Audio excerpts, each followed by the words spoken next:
अब ऑडियंस की तरफ चलते हैं, एस्पिरेंट्स की। अगर किसी के ज़हन में कोई क्वेश्चन हो तो वो पूछ सकता है सर से। एनी क्वेश्चन, मतलब उस पर कोई वो नहीं है आपके ज़हन में। If you have any question we can discuss, maybe you have different opinion, you can share it. अस्सलाम वालेकुम sir, I hope most of us are from Balochistan. तो मेरा क्वेश्चन ऑप्शनल सब्जेक्ट्स के बारे में है, specifically speaking from the last group. तो उसमें personally I have done English, I am from English background, English literature, and I have never written Pashto. तो आजकल एक ट्रेंड चल रहा है कि जो नेटिव लैंग्वेज है वो बहुत ज़्यादा स्कोरिंग होता है। तो सर मेरा क्वेश्चन ये है कि if provided the condition that I can not right Pashto, so should I choose this language, this subject? बिल्कुल, आपका क्वेश्चन जो है वेरी मच रेलेवेंट। जनरली जो ये वाला ग्रुप आप बता रहे हैं, इसमें लोग पंजाबी, बलोची, पश्तो, सिंधी ये सब्जेक्ट सेलेक्ट करते हैं। बड़े कम लोग सोशियोलॉजी एंड फिर साइकोलॉजी और इस तरह के सब्जेक्ट, फ़िलासफ़ी, वो सब्जेक्ट्स लेते हैं। जर्नलिज्म, आई थिंक ये सारे भी उसी ग्रुप में हैं। सो उसमें पहली बात ये है कि ये लैंग्वेज की वजह से नंबर ज़्यादा नहीं आते हैं, वो उसकी रीजंस डिफरेंट होती हैं। मैंने जब वो सब्जेक्ट लिया, मैंने I opted for language, my mother language. So मैंने वो इसलिए लिया कि पहली बात, क्योंकि मुझे अपने लैंग्वेज के बारे में थोड़ा सा जानना था। मुझे I am very good at my national language. So मुझे लिखना पढ़ना वो तो आता है, मगर अपने लैंग्वेज का मुझे नहीं आता था, ना लिखना आता था ना पढ़ना आता था। सो एक तो ये रीज़न था, मैंने कहा अपने लैंग्वेज के बारे में पता। और सेकंड, आप अपने कल्चर के बारे में, अपने सिविलाइजेशन के बारे में, अपने वैल्यूज़ के बारे में आप जानें। सो अगेन वो लैंग्वेज आपको बड़ा हेल्प करता है, which ever language it is.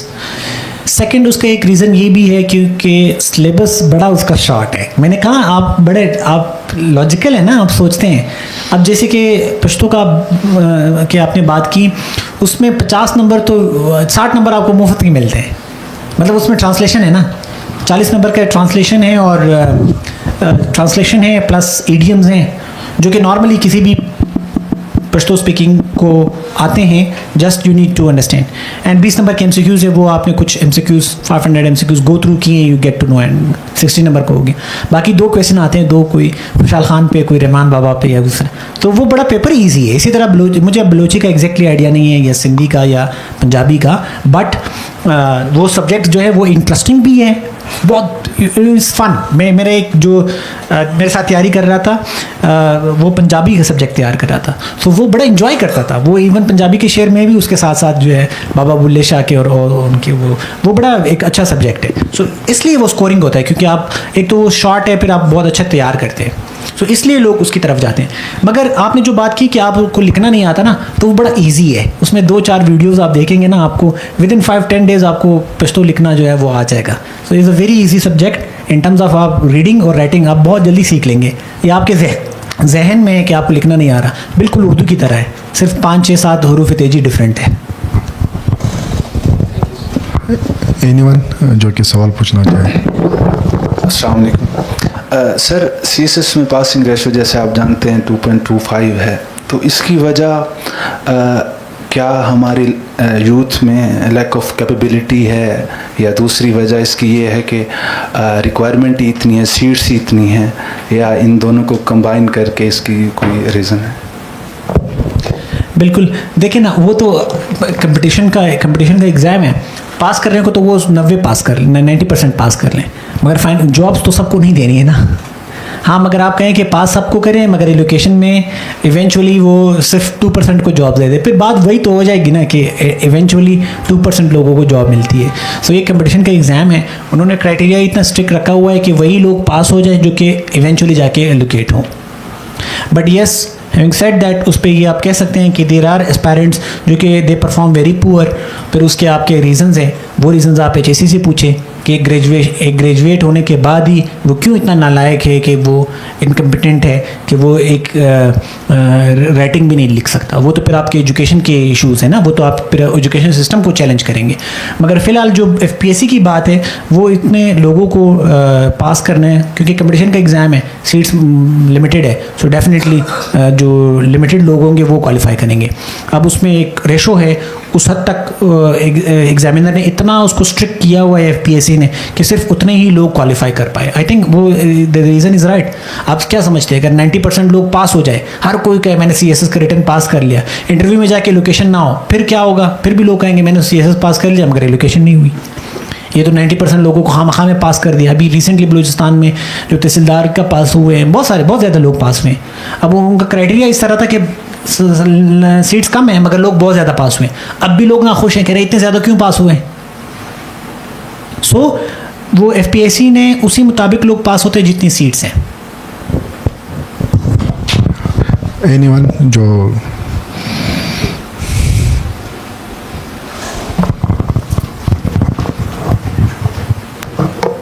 अस्सलाम वालेकुम सर, ये क्वेश्चन डायरेक्टली तो लिंक नहीं है CSS से। मैं BPSC के तहसीलदार के इंटरव्यू के बारे में पूछना चाह रहा था कि क्या चीज़ें मतलब एम्फसाइज़ करना चाहिए कि इंटरव्यू किस तरह तैयार करें, और इतने कैंडिडेट्स पास हुए तो कंसीडरिंग दी र्यूमर्स के भाई पैसे चलेंगे, तो इंटरव्यू तैयार भी करना चाहिए या नहीं, क्योंकि आगे CSS की तैयारी भी कंप्रोमाइज़ होती है किसी तरह। अच्छा, ये जो आपका लास्ट वाला पार्ट है ना, वो is more interesting than the पैसों वाली बात। नहीं, ये पैसों वाली बात जो है ना, ये अगर आप अफोर्ड नहीं कर सकते ना, आप अपने बिलीव करते हैं अपने टैलेंट पे, सो बस उसी पे ही बिलीव करें। फिर रूमर्स हैं, रूमर्स को क्या, कोई आपके पास कोई स्ट्रॉन्ग कोई एविडेंस है तो आप उस पर रिपोर्ट करें। मैं किसी की भी बात कर रहा हूँ, आपकी बात नहीं कर रहा हूँ। So but believe in your own talent and effort and you should go for it. So हाँ, ये तैयारी करने का तरीका, देखिए मैं ये समझता हूँ, मैंने गलती जो मैंने आपको बताया कि मैंने इंटरव्यू फेज़ में गलती की कि मैंने उसके लिए रिज़ाइन कर दिया। आई थॉट कि यार कोई ये इंटरव्यू की तैयारी इतनी कोई बड़ी चीज़ है कि उसके लिए आप कुछ और ना करें। नहीं, बाकी आपकी इंटरव्यू की तैयारी तो वही आपकी CSS की तैयारी है। ओके, सो वही तैयारी है, इज़ नॉट बिग डिफरेंस। और अपने आप को जानना, अपने आसपास लोगों के बारे में जानना, अपने इलाके के बारे में जानना, जो आपसे क्वेश्चंस होंगे ना, और इस तरह के जो इंटरव्यूज़ हैं उसमें आपने पैनल को जानना है कि पैनल किस तरह के क्वेश्चंस कर रहा है। सो जैसे इंटरव्यू शुरू होंगे या उससे पहले भी आपको पता होता है ना कि ये panel get to know. Thank you. Anyone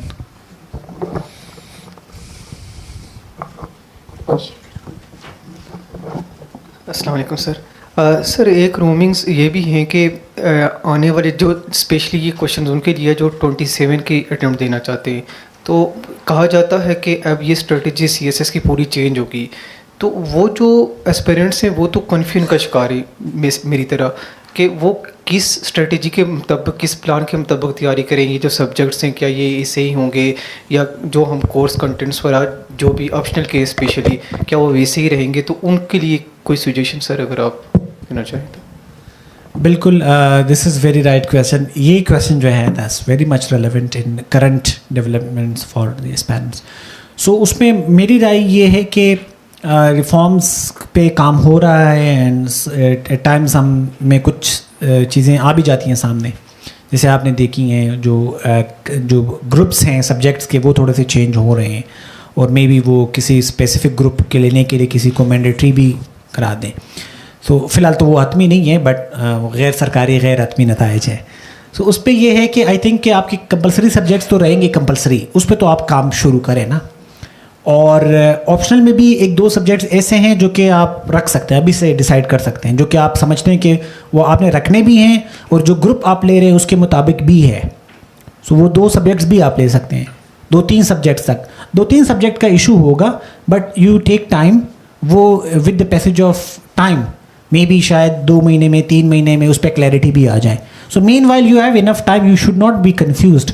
आपके पास 6 कंपलसरी सब्जेक्ट्स हैं, 2 कम से कम ऐसे ऑप्शनल सब्जेक्ट्स हैं जो कि आप अभी से ले लें, जो कि अगर रिफॉर्म हो भी जाएं you will be able to keep दो सब्जेक्ट।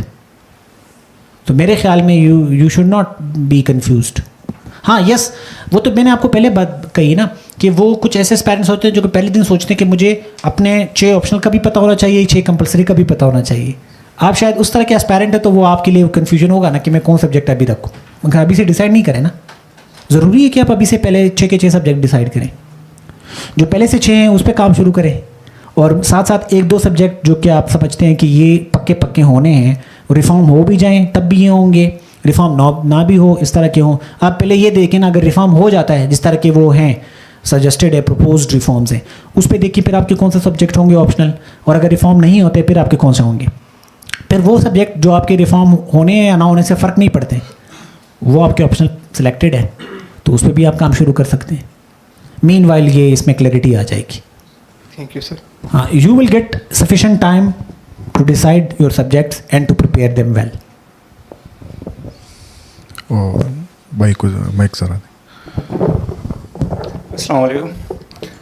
सर मेरा सवाल है कि जो रिसेंटली ग्रेजुएटेड स्टूडेंट्स हैं वो बड़े कंफ्यूज होते हैं कि जो 26 अटेम्प्ट है उसमें अपीयर हो जाए या 27 का वेट करें। और दूसरा सर ये हमने डिस्कशन में बात की कि वो स्टूडेंट्स जो डिग्री के टाइम में तैयारी नहीं करते और बाद में आके तैयारी शुरू करते हैं, और वो सोच रहे होते हैं कि 26 को स्किप करते हैं और 27 में अपीयर होते हैं, तो उनके लिए आप क्या सजेस्ट करेंगे कि वो स्कॉलरशिप्स की तरफ जाए या वो अपने?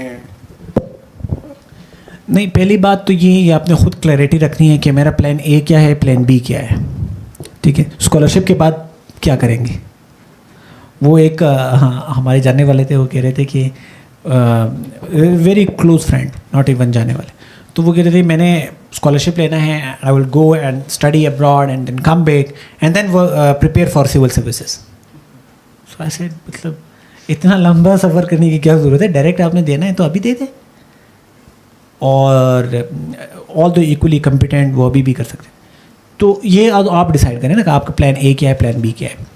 बट अगर आप लेट सपोज 2026 का सोच रहे हैं, ये है अगस्त का महीना, you have only hardly 5 months, आपकी तैयारी अभी तक कितने आपने की है, कितनी रियलिस्टिकली आप कहाँ पे स्टैंड कर रहे हैं, अगर आप और आपकी कम्पिटेंसी कितनी है, कितने टैलेंटेड हैं आप, कितने आपने ग्रेजुएशन किस तरह किया है, I don't know. You should ask someone जो कि आपको जानता हो, जो कि आप खुद मतलब इनफैक्ट सबसे ज़्यादा आप खुद अपने आप जानते हैं ना, एंड देन दोज हू आप रियलिस्टिकली सोचें कि मैं फरवरी पहले वीक में तक तैयार हो सकता हूँ या नहीं। 1-2 महीने तो आपको सिर्फ ये लगेंगे कि आप रिवाइज़ करें, आप प्रैक्टिस करें, 2 महीने तो सिर्फ आप इसके लिए डेडिकेट करें ना। आपने रिवीजन करनी है और राइटिंग प्रैक्टिस करनी है, पास पेपर्स देखने हैं, मॉक्स देखने हैं। So will you be able to do that. अगर नहीं तो आप क्यों अभी दें, फिर नहीं दें, फिर आप प्लान करें कि एक ही दफ़ा आपने देना है। कुछ लोग कहते हैं कि नहीं मैंने अभी देना है, इसलिए देना है कि मैं अपनी पूरी एफर्ट करूँगा कि मैं कंप्लीट भी कर लूँ कोर्स को, ताकि ये मैंने अटैम्प्ट ज़ाया नहीं, मतलब अटैम्प्ट क्या है, ज़ाया हो जाए। तो क्या है, 3 अटैम्प्ट है, मैं लाजमी है कि मैं 3 अटैम्प्ट पूरे यूज़ करूँगा। तो आप दें, और फिर नेक्स्ट अटैम्प्ट जो है उसके लिए आपकी एक तो तैयारी बेहतर होगी, प्लस आपका एक्सपीरियंस होगा। बट वो उस सूरत में फिर आपने माइंड बनाना है कि मेरा फेलियर हो जाए तो कोई मसला नहीं है, मैंने पहले से माइंड बनाया हुआ है। मगर ये भी नहीं, कुछ लोग ऐसे भी होते हैं कि चलो बस दे देंगे, हो जाएगा तो हो जाएगा, नहीं होगा तो नहीं होगा, ये वाला माइंड भी नहीं है। You have to be 100% effort.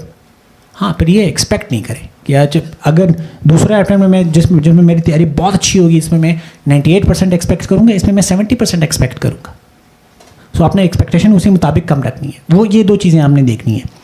सो आप अपने आप को बेहतर जानते हैं, मुझे नहीं पता कि where do you stand now. Maybe अगर आप बहुत कॉम्पिटेंट है, आपकी तैयारी बहुत हद तक हो चुकी है, you just few subjects to cover, तो उस सूरत में मैं कहूँगा yes, go for it, never waste your time. आप अपने ये अटैम्प्ट स्किप करें, नेक्स्ट दें, नेक्स्ट स्किप करें, नेक्स्ट दें, that's not a good idea. Time waste करना is not a good idea at all. Thank you sir. Anyone जो question पूछना चाहते हैं।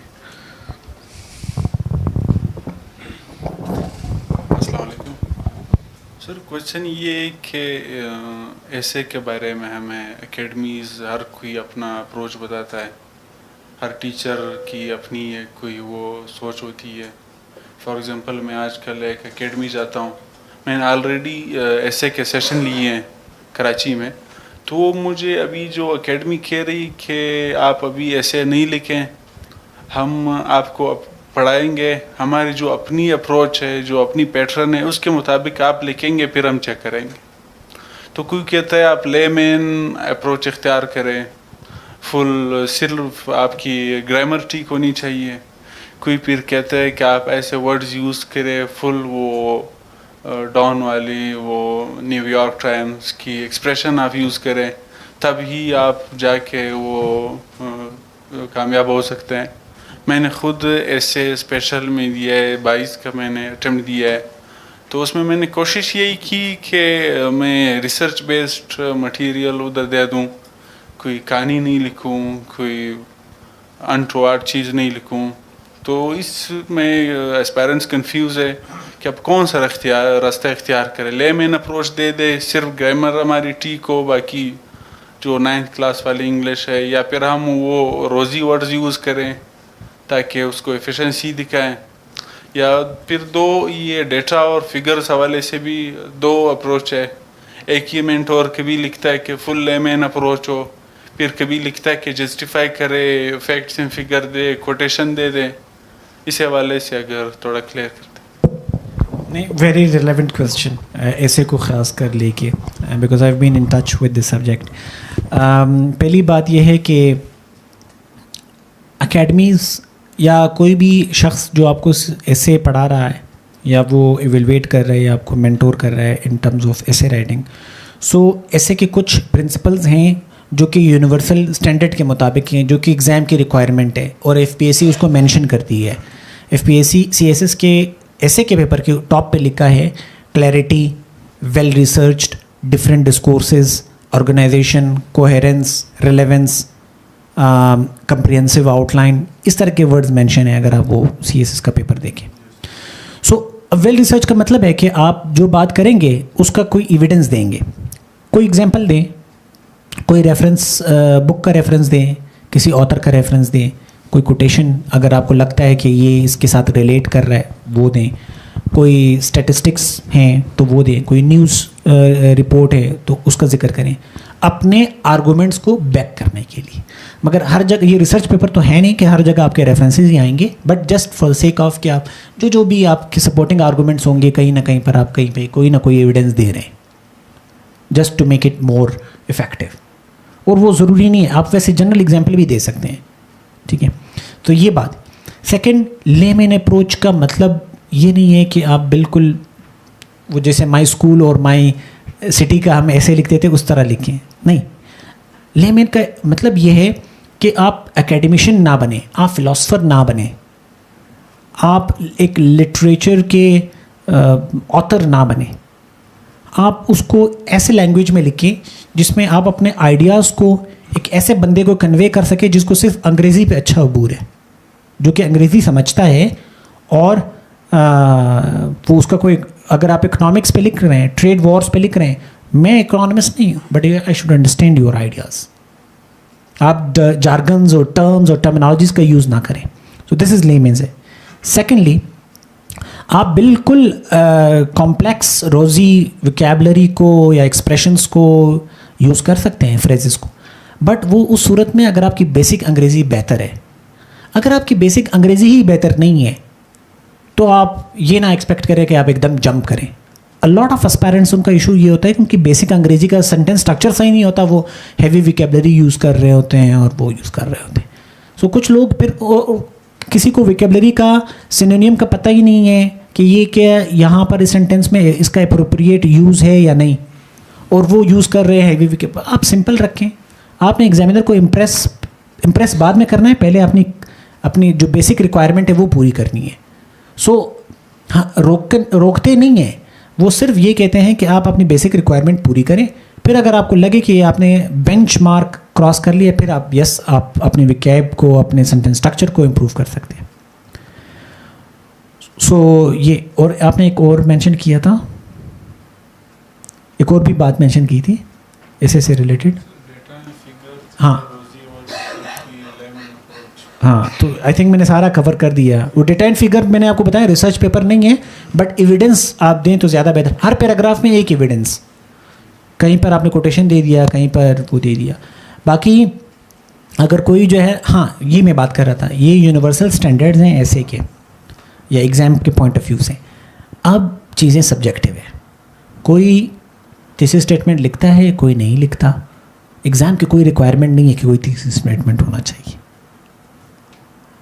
चीज़ों को ना आप अंडरस्टैंड करेंगे, उसकी लॉजिक को, फिर आपके लिए आसानी होगी कि ये है क्या। जब I hope you know this. So फिर हर एक का तरीका डिफरेंट होता है, subjective. I mean that is not a good mentor जो कि आपको अपने अप्रोच को अलाउ ना करें। I think you should have your approach towards it, unless आप रिलेवेंट है, आप एग्जामिनर के टॉपिक के डिमांड को पूरा कर रहे हैं, मीट कर रहे हैं, ऐसे की डिमांड को मीट कर रहे हैं, you are good to go. हाँ, अगर आप वो मीट नहीं कर रहे हैं, then there is a problem. So that's what I think.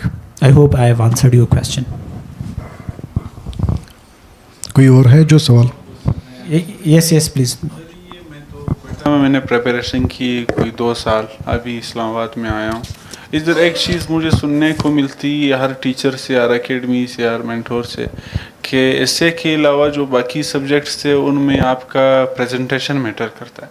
Presentation mean के नीट राइटिंग हो, आप जो भी आंसर लिखे तो शुरू में एक बॉक्स में कोई वर्ड्स, कोई कोटेशन, कोई किसी की सेइंग लिख दें, फिर 5-6 सेंटेंसेस में इंट्रोडक्शन हो, फिर एक स्कीम बना दें जो भी आंसर आप लिख रहे हैं, एक ट्री की शक्ल में कोई बॉक्सेस में उसको वो कर दें, और आगे भी इसी तरह करते जाएं। एक चीज़ जो मैं पूछ रहा हूँ वो ये कहते हैं कि आपका जो आंसर है वो चेक नहीं किया जाता, वो पढ़ा नहीं जाता, सिर्फ ये स्कीम, इसके हेडिंग वगैरह जो कोटेशन है, बस उनको देखी वो कहते हैं कि आपके जो ऐसे के अलावा पेपर है, एग्जामिनर वो पढ़ेगा जो आप पढ़वाना चाहते हैं। तो कहते हैं कि आप इन चीज़ों पे ज़्यादा फोकस करें, आपके पेपर नहीं पढ़ा जाएगा, आप जो भी लिखें उधर, चाहे अच्छा हो बुरा हो, मेन चीज़ें ये आपकी प्रेजेंटेशन है। तो इस पर आप क्या कहते हैं? नहीं, मैं तो ये बात बिल्कुल गलत है।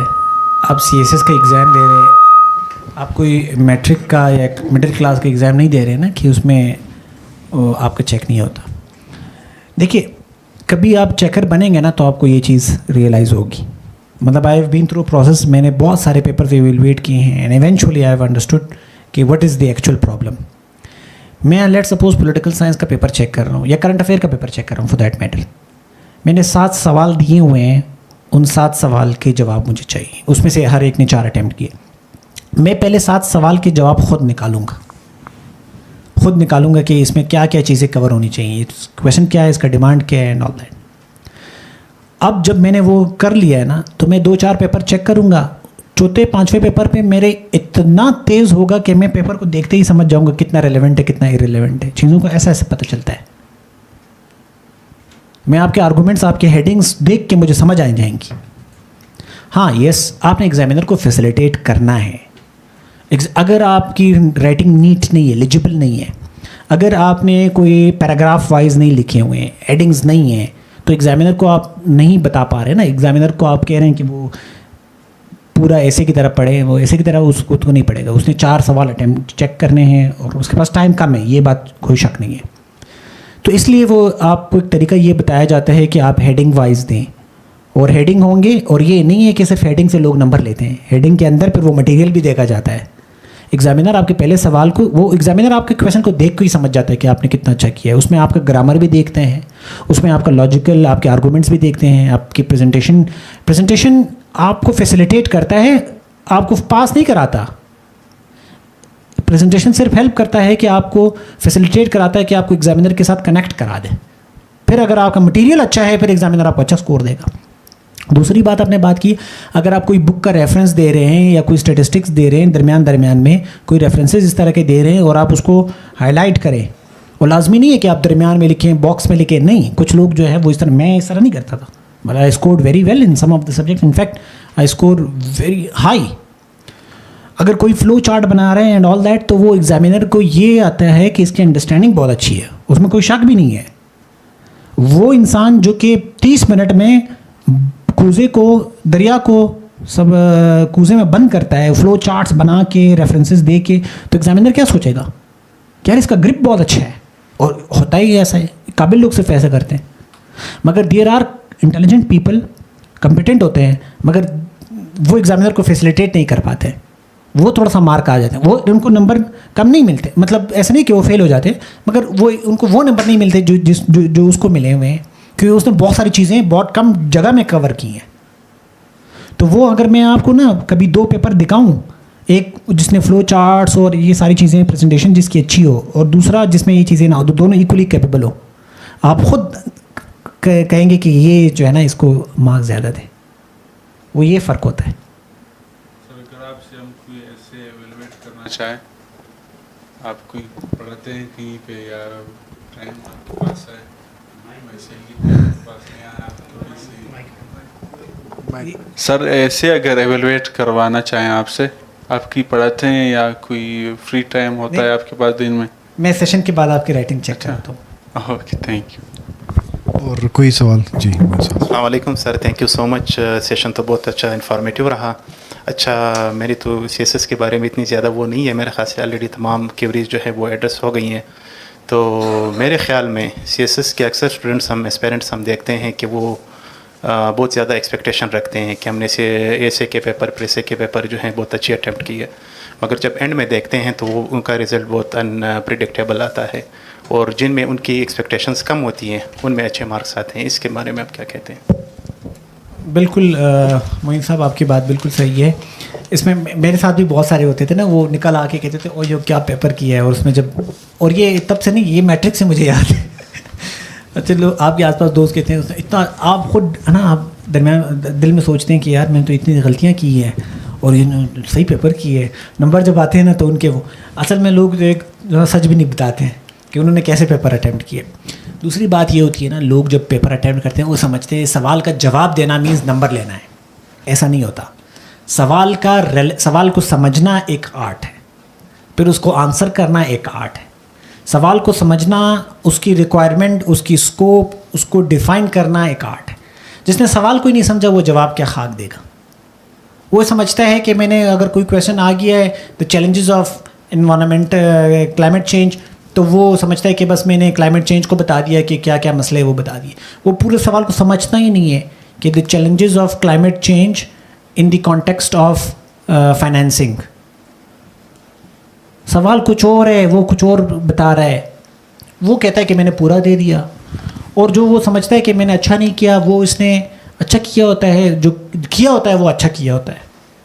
सो उस पर वो इतना स्ट्रिक्ट नहीं होता है, वो उस पर वो एवरेज नंबर दे देते हैं।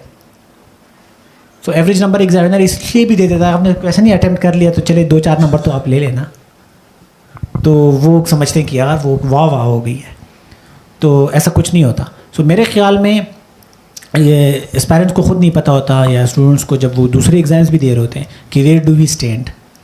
इसलिए मॉक एग्ज़ाम्स बहुत अच्छे होते हैं। मॉक एग्ज़ाम आपको बता देते हैं कि वेयर डू यू स्टैंड, और ख़ासकर वो मॉक एग्ज़ाम जिसमें आपका पेपर एवेलुएट हो और आपको बताया जाए कि ये आपकी गलतियाँ हैं, और उन गलतियों को देख के आप कहें वाकई में यार ये इश्यूज़ तो हैं। अब लॉजिकली कन्विंस होंगे तो those are the areas of improvement. हमें तो अपने पेपर्स का किसी ने दिखाया भी नहीं होता कि ये आपके पेपर है। हमने मैट्रिक में, एफएससी में, और फिर बीएस जब हम कर रहे होते हैं 80-90 एग्ज़ाम्स दे देते हैं, कोई हमें ये पेपर नहीं दिखाता कि ये आपका पेपर इस तरह चेक हुआ है, आपकी ये गलतियाँ हैं। हम सिर्फ ये देखते हैं 100 में से आपने मुझे 79 नंबर दिए, 80 क्यों नहीं दिए, 1 नंबर से मेरा जीपीए ख़राब हो गया। बट वो नहीं कि यार 20 नंबर क्यों नहीं दिए, 21 नंबर क्यों नहीं दिए, और 79 नंबर क्यों दिए हैं। तो वो हमारी इवैल्यूएशन होती ही नहीं है, तो हमें पता ही नहीं होता कि हम सही लिखते हैं गलत लिखते हैं, उसको कोई वो पहचान ही नहीं होती। बस हम सिर्फ ये देखते हैं पास हुआ है या फेल हुआ है। So I think sir one last question sir, कुछ लोग इसको गेम ऑफ लक भी कहते हैं, क्योंकि हम देखते भी इस तरह हैं। कुछ दफ़ा जो कुछ स्टूडेंट बिल्कुल टॉप पे आ रहे होते हैं, अगली दफ़ा जब वो अटैम्प्ट करते हैं तो वो जो हैं वो फेल हो जाते हैं। इस बारे में बिल्कुल, इसमें नहीं, there are so many examples जिसमें लोग क्वालिफाई कर लेते हैं और दूसरा अटैम्प्ट देते हैं तब भी क्वालिफाई कर लेते हैं। मगर हाँ, ये ऐसे भी है कि दूसरी दफ़ा नहीं करें। उसमें सिर्फ ये नहीं है कि एक दफ़ा आप यस उसमें सीएसएस को एग्ज़ाम को भी लेके there are very shortcomings, many shortcomings, जो कि हम समझते हैं कि क्रेडिबल एग्ज़ाम वो होता है जिसमें बार बार आप करें और रिज़ल्ट वही आए। तो वो एग्ज़ाम ये डिफरेंट पेडागोजी में पढ़ाते हैं कि एक टेस्ट या एग्ज़ाम वो क्रेडिबल होता है, वैलिड होता है, एक वैलिड है, एक क्रेडिबिलिटी उसकी। बहरहाल सीएसएस एग्ज़ाम में there are so many other things. एक, आपने सिलेबस कवर किया है, आप कम्युनिकेशन बहुत अच्छी है, राइटिंग स्किल्स आपके अच्छे हैं, अगले साल तक भी आप उन चीज़ों को लेके जाएं, आप अपने आप को अप टू डेट करें, आप अपने राइटिंग को कंटिन्यू रखें, क्योंकि डिटेच होने का मतलब है you know miss the skills, और आपके स्किल्स जो जिस पे आपने काम किए होते हैं वो वापस ज़ीरो पे चले जाते हैं। तो आप अपने स्किल्स के साथ, आप अपने सब्जेक्ट के साथ इन टच रहेंगे। लोग इन टच नहीं रहते ना, लोग एग्ज़ाम अटेम्प्ट करने के बाद वो फिर इधर उधर लग जाते हैं, तो जाहिर सी बात है वो वापस ज़ीरो में चले जाते हैं। तो ये फैक्टर है। दूसरा, यस एग्ज़ाम में लक का फैक्टर इस हद तक है कि समटाइम्स एक बंदा बहुत कॉम्पिटेंट होता है मगर उसके राइटिंग स्किल्स में इश्यूज़ होते हैं, उसके प्रेजेंटेशन स्किल्स में इश्यूज़ होंगे, वो किसी एक सब्जेक्ट में उसको टॉपिक समझ नहीं आएगा, मे बी वो शायद लेट हुआ है, मे बी उसकी नींद पूरी नहीं है, मे बी वो एकदम से प्रेशराइज हो जाता है, मे बी ये सारी चीज़ें होती हैं जिसमें हम कहते हैं कि यार लक इज़ इम्पॉर्टेंट। तो जब एक चीज़ 100% क्रेडिबल नहीं हो ना, उसमें शॉर्टकमिंग्स हो, तो हम उसको कहते हैं लक। तो चलें, ये आप ये कह लें कि ये इसमें एरिया ऑफ इम्प्रूवमेंट है इस एग्ज़ाम में, या आप ये कह लें कि ये बहुत सारे फैक्टर्स हैं जो उसके पूरे नहीं होते। Competence is not the only factor, there are other things as well. मैं एक बात बता देता हूँ इस पे। एक हमारे साथ थे एक्स्ट्राऑर्डिनरी इंटेलिजेंट एंड बट उसका मसला ये था, वो इतना क्रिटिकल था, वो स्टेट पॉइंट ऑफ व्यू को बहुत अगेंस्ट होता था ऑल द टाइम। तो अब वो लिखते वक्त भी उसका नेचुरल हैबिट डेवलप हुआ था ना, वो राइटिंग में लेके आता था। अब आप जिस एग्ज़ाम के लिए आप एग्ज़ाम दे रहे हैं और आपकी थिंकिंग जो है वो एक एकेडमिशियन वाली, एक जर्नलिस्ट वाली, एक फ़िलासफ़ी वाली है, we require a civil servant not a. So ये भी बड़ा मसला होता है ना। अब ये उसका लक ये है कि अब ये लक नहीं है, ये उसकी नाकामी है कि उसने उसकी इस एग्ज़ाम की रिक्वायरमेंट नहीं समझी। सो ये भी इशूज़ हैं जिनको फिर हम कहते हैं कि लक है and all that. I hope कि somehow I have addressed your question. Anyone जो सवाल पूछना चाहते हैं? सर लास्ट क्वेश्चन में, सर जो एज रिफॉर्म्स अभी ला रहे हैं और अटेम्प्ट्स भी उन्होंने बढ़ा दिए, 5 कर दिए इंस्टेड ऑफ 3, सर इसको आप किस नज़र से देखते हैं? क्या एज 35 होना चाहिए और अटेम्प्ट्स 3 से बढ़ा के 5 होने चाहिए? आप इससे एग्री करते हैं या डिसएग्री करते हैं इस बारे में? सर इसमें मैं ख़ुद अपनी राय तो नहीं दे सकता हूँ, ये नेशनल असम्बली का रेजोल्यूशन है। रेजोल्यूशन बेसिकली लीगली बाइंडिंग नहीं होते। These are very strong suggestions and they are very much respected, these resolutions by all the government organizations. So I think FPSC will consider it, but I'm not sure कि FPSC उस पर क्या decide करती है। कुछ लोग they are happy कि maybe they get a chance and some people think it's not a good idea, but I'm not sure. So I cannot share my opinion. I have not really, to be very honest, I have not thought on this thing कि कितनी effective है कितने नहीं है. But so far it is not been decided. It was recommended by the National Assembly after passing that resolution which is been circulating on the social media. बहुत शुक्रिया। अगर किसी के ज़हन में कोई सवाल है तो पूछ ले, वरना फिर हम वाइंड अप करते हैं। I think बस I think it's more than enough. Thank you so much sir, thank you so much sir कि आपने कीमती वक्त दिया।